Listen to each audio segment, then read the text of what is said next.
Good morning students. This is the second video of class 7th history. Chapter first tracing changes through a thousand years. Thousand years में होने वाली क्या क्या changes थे, क्या क्या बदलाव हुए थे, उनके बारे में हमने पढ़ा था. न्यू एंड ओल्ड टर्मिनोलॉजी, नई और पुरानी शब्दावली क्या थी. टू मैप्स के कंपैरिजन को देखा था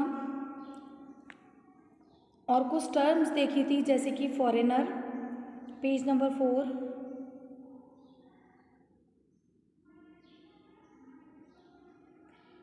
फॉरेनर टर्म के पहले क्या मीन थे और इसके अब क्या मीन है.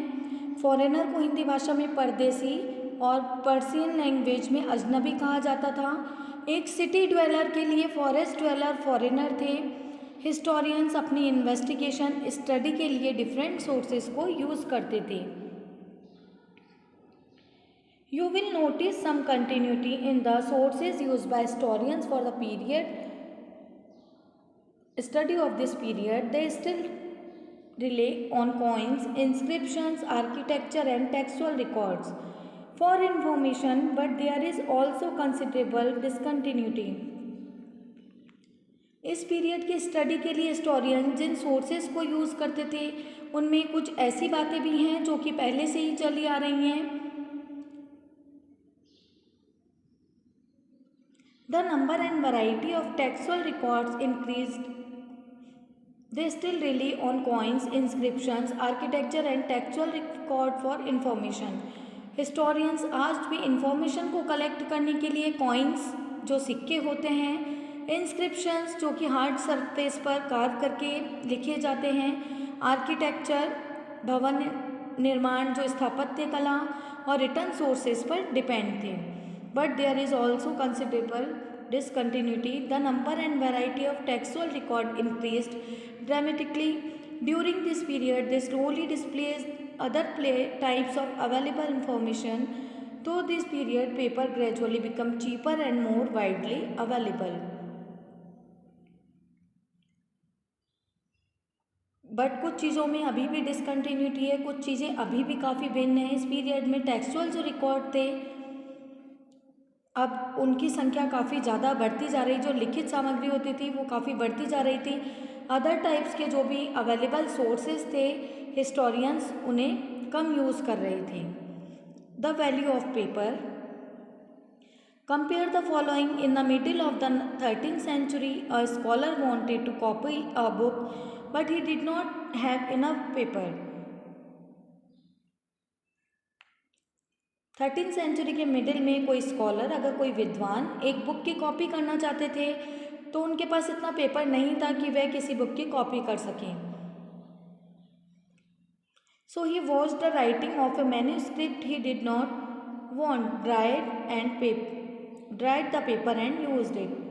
और उनके पास इतना पेपर नहीं था इसलिए वे मैन्यूस्क्रिप्ट को वॉश करते थे जो कि वह नहीं करना चाहते थे. उसके बाद उसे ड्राई करके और फिर उसे यूज़ किया जाता था. A century later if you bought some food in the market you could be lucky and have the shopkeeper wrap it for you in some paper. एक सेंचुरी के बाद में आप लकी हो कि आप मार्केट से अगर कुछ फूड परचेज करते हैं तो शॉपकीपर आपके फूड को रैप करके पेपर में देते हैं.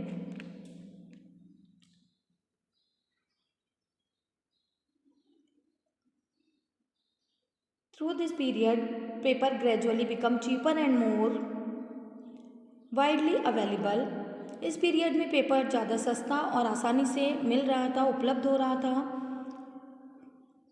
People used it to write holy text, chronicles of rulers, letters and teachings of saints, petitions and judicial records and for register of accounts and taxes. लोग इसे जो पीपल थे वे होली टेक्स्ट को, धार्मिक ग्रंथों को लिखने के लिए, क्रॉनिकलर ऑफ रूलर शासकों को का वर्णन करने के लिए, पत्र लिखने के लिए, इसके अलावा जो टीचिंग ऑफ सेंट थी, संतों के जो उपदेश और लेखों को लिखने के लिए, पिटिशन याचिका या अर्जी लिखने के लिए, जुडिशियल्स रिकॉर्ड्स न्यायिक जो दस्तावेज, अकाउंट्स और टैक्सेस हिसाब और जो टैक्स जो कर होता है उनको लिखने के लिए पेपर्स का यूज़ किया जा रहा था. Wealthy people, rulers, monasteries and temples, they were placed in libraries and archives. Wealthy peoples के द्वारा समृद्धशाली जो व्यक्ति होते थे, जो धनी व्यक्ति होते थे, रूलर्स जो शासक होते थे, मोनेस्ट्रीज मठ जो बने हुए होते थे वहाँ, और टेम्पल्स में इनको मैन्यूस्क्रिप्ट को कलेक्ट किया जाता था। इन मैन्यूस्क्रिप्ट को लाइब्रेरी और आर्काइव में रखा जाता था। Archive a place where documents and manuscript are store. Archive वे प्लेस होता है जहाँ पर मैन्यूस्क्रिप्ट को और डॉक्यूमेंट्स को स्टोर रखा जाता है। Today all national and state governments have archive where they keep all their old official records and transactions. आज भी नेशनल और स्टेट गवर्नमेंट के आर्काइव होते हैं जहाँ पर वो अपने ऑफिशियल रिकॉर्ड्स को सेफ रखते हैं।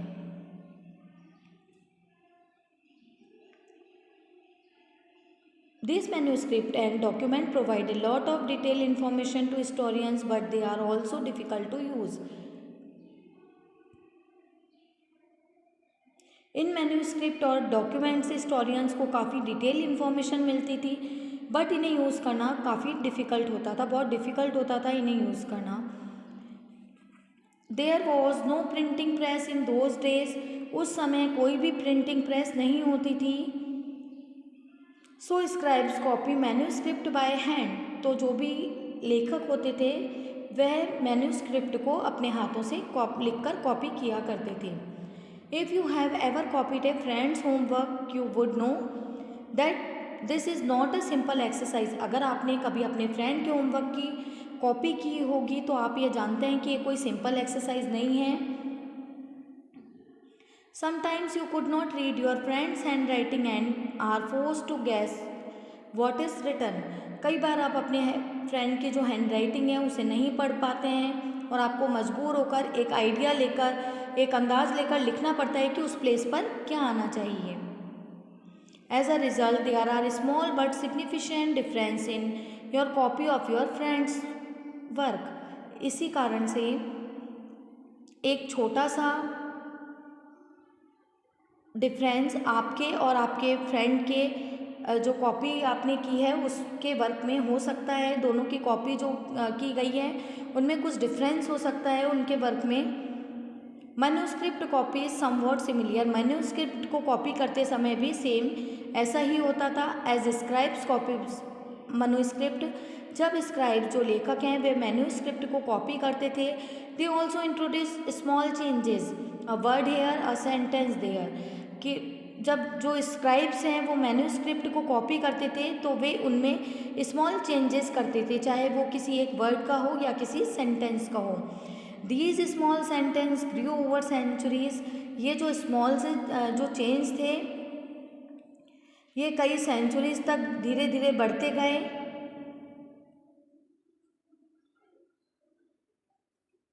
ग्रू over centuries of copying until manuscript of the same text becomes substantially different from one another. इसी कारण सेम टेक्स्ट में भी सब्सटेंशली ज़्यादा मात्रा में डिफरेंस देखने को मिले, इसीलिए सेम टेक्स्ट की कई कॉपीज बनती थी। One serious problem because we rarely find the original manuscript of the author today. एक सीरियस प्रॉब्लम यह थी कि आज हमें लेखक जो थे, स्क्राइब जो थे, उनकी ओरिजिनल मैन्यूस्क्रिप्ट नहीं मिल पाती हैं। We are totally depend upon the copies made by later scribes. हम पूरी तरह से जो बाद में लिखी गई मैन्यूस्क्रिप्ट हैं उनके ऊपर डिपेंड हैं। As a result historians have to read different manuscript version of the same text to guess what the author had originally written. हमें बाद के जो स्क्राइब्स थे उनके द्वारा जो लिखी गई कॉपी पर ही डिपेंड रहना पड़ता था।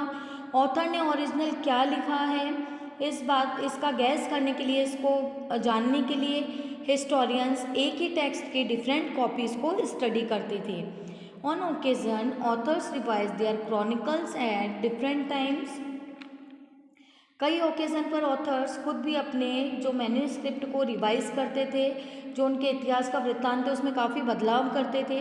The 14th century chronicler Ziauddin Barani wrote his chronicle first in 1356 and another version 2 years later.